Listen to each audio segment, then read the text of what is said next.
Hello guys, তো চলে এসেছি আমরা আলু খেতে, আলু শাক তুলতে। এই যে আমাদের আলু ক্ষেত ছোট্ট করে লাগিয়েছি, অল্প জায়গায় জাস্ট আলু শাক তুলছে। আলু শাক তুলছে, এখানে বেগুন গাছ, যে বেগুন ধরেছে। তো ওই যে পালং শাক, ধনেপাতা, টমেটো, এখানে ওলকপি লাগানো আছে, ওলকপি, বাঁধাকপি, ফুলকপি সবই আছে এখানে।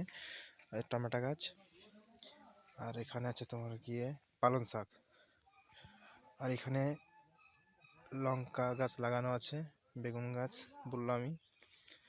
এই যে এখানে আছে ধনেপাতা, এই যে আলু শাক তুলছে,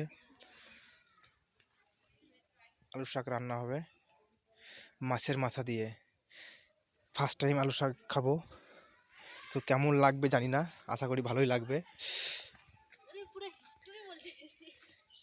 তো আপনারা কে কে আলু শাক খেয়েছেন মাছের মাথা দিয়ে একটু কমেন্ট করে জানাবেন যে কেমন লাগে। আমি খাইনি, ফার্স্ট টাইম খাবো, তো ওর জন্য বলছি কেমন লাগবে। ওই দেখো আমার বউ আলু শাক তুলছে, এই যে।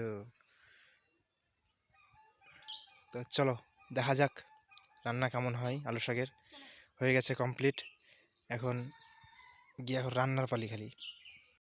সো গাইস, প্রচুর ঠান্ডা পড়েছে, কথা বলতে বলতেই একদম মানে কি বলবো, আড়িয়ে যাচ্ছে কথাগুলো একদম। তো চলো দেখা যাক কতদূর কি হচ্ছে।